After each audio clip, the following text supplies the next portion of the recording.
Hello there friends, welcome back to another episode of Generation Tech. My name is Alan. I talk a lot of smack about the Jedi. This is well known. I've called them baby kidnappers, religious zealots, the progenitors of the Sith, potato, and even murderers. But there's always been one Jedi that I refrain from criticizing because frankly I like him a lot, and also there's not that much to criticize about him in the first place. We of course are talking about Obi-Wan Kenobi, Republic war hero, Jedi hermit, and the strong moral compass that the Jedi Order should have followed from the very beginning. Let's take a look at his life and career and why he was always the one Jedi we could always trust.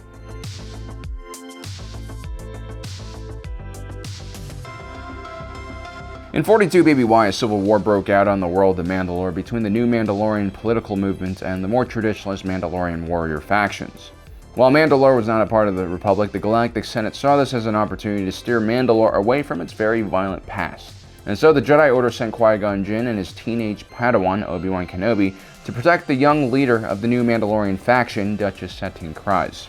Around this time, Mandalorian bounty hunters were sent after her to take her out. This forces the two Jedi to take Satine off-world. During this time, Obi-Wan Kenobi would grow extremely close with Satine, and the two would fall in love. But instead of letting their hormones and passion take over, these two teens made a very mature choice. Satine realized that she had to put her people before her own desires, and they needed her as a leader more than ever now.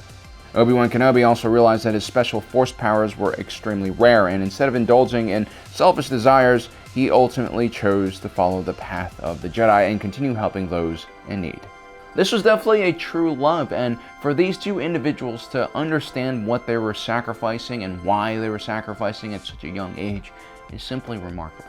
Obi-Wan Kenobi and Satine were both one in a million. Years later, Mandalore became a pawn in the destructive Clone Wars. As the head of the Council of Neutral Systems, Duchess Satine Kryze and her people were extremely vulnerable to the chaos of the Clone Wars. When the former Sith Lord Maul took over her planet, he imprisoned the Duchess. Maul was bitter about his duel with Obi-Wan Kenobi on Naboo all those years before, and he wanted revenge, and so he used Obi-Wan's past connection to Satine to lure the Jedi to him. Obi-Wan Kenobi, as you'll see, is one of the most rational and rule-abiding Jedi in the entire Order. He takes his duty extremely seriously, much more than most. But when the Jedi Council refuses to help Satine, he goes rogue and starts his own rescue mission. He doesn't ask for any help from his former Padawan Anakin, or any other Jedi for that matter. Many of these guys would have followed Obi-Wan Kenobi to hell and back. Instead, the Jedi Master goes by himself to Mandalore. He knows he faces great odds, and he does not want to expose anyone else to certain death they would face if they failed. Unfortunately, Obi-Wan Kenobi does fail to save Satine Kryze, and she dies in his arms. But at least Obi-Wan Kenobi tried. He put her life before his obedience to the authority of the Jedi Order, which by this point had proven to be an organization that was completely lost and overwhelmed by the Clone Wars and the actions of the Sith.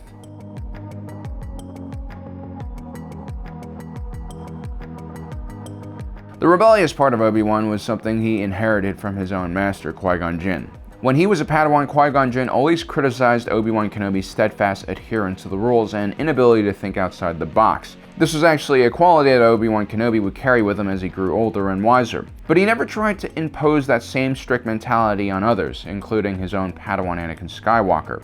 This was probably a good approach because Anakin had very few friends within the Order, and even fewer individuals he could trust completely. We're not sure when Obi-Wan Kenobi realized that Anakin and Padme were together, but I assume it was pretty early on in the war.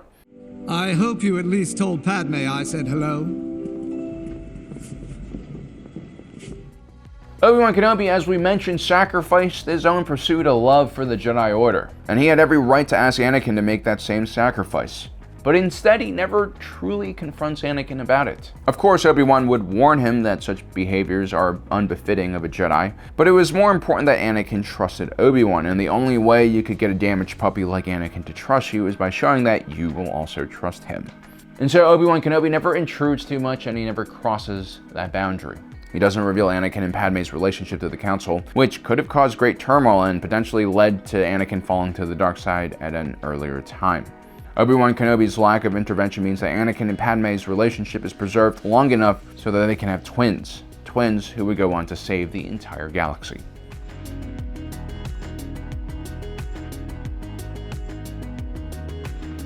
Obi-Wan Kenobi possessed every type of courage a man could have, including the ability to ride a 600-pound motorcycle through some of the gnarliest off-road situations I've ever seen. But his courage with the blade is something that people often forget. As a matter of fact, when one thinks of the best duelists in the Jedi Order, Obi-Wan Kenobi rarely cracks the top 10 on most people's lists. Mace Windu, Anakin, and Ahsoka are much more interesting fighters, and Obi-Wan Kenobi's relatively simple and limited Form 3 defensive shell technique is not exactly the most dangerous or exciting style. But a lightsaber duel is only half won by pure skill and abilities. The other half is the mental game, which Obi-Wan Kenobi was extremely good at. No one had a tougher mind than old Ben Kenobi. Shortly after watching his own master Qui-Gon Jinn die at the hands of Darth Maul, Obi-Wan Kenobi does not wilt in the face of a much more experienced and talented Sith Lord, and perhaps that's what ultimately saved him. Instead of going on the defensive and being hesitant, as a Padawan would be in this situation, Obi-Wan Kenobi immediately goes on the offensive and stuns Darth Maul. He ultimately succeeds in having the Dark Lord's lightsaber and then his torso. His victory to this day is considered one of the greatest upsets in dueling history. Obi-Wan Kenobi was also able to vanquish the feared General Grievous, a monstrous cyborg who could wield 4 lightsabers at a time. He had killed dozens of Jedi during the Clone Wars. Kenobi was also able to defeat his former apprentice, the Chosen One, Anakin Skywalker, one of the most fearsome duelists in Star Wars history. No matter who his opponent was, even if it was Darth Sidious himself, Obi-Wan Kenobi never hesitated.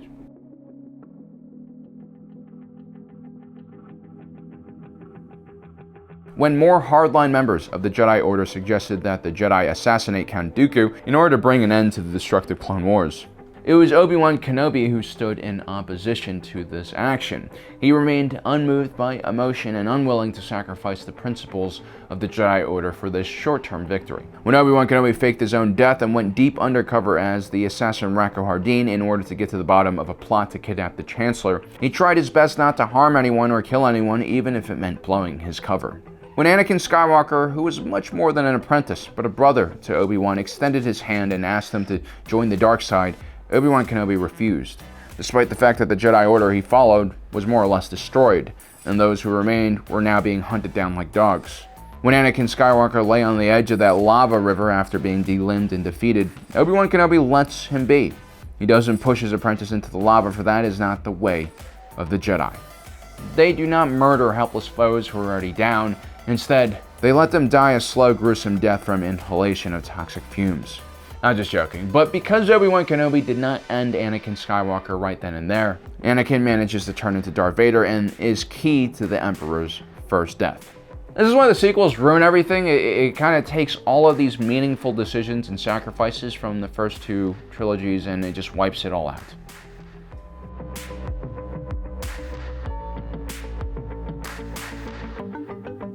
Sometimes the most difficult things in life to do is just staying still and not moving. That's especially hard when you're a Jedi and you have the skills and abilities to do good in the galaxy. It's much easier to be a hothead like Anakin Skywalker and bash your way through every problem in your way instead of being calm and collected.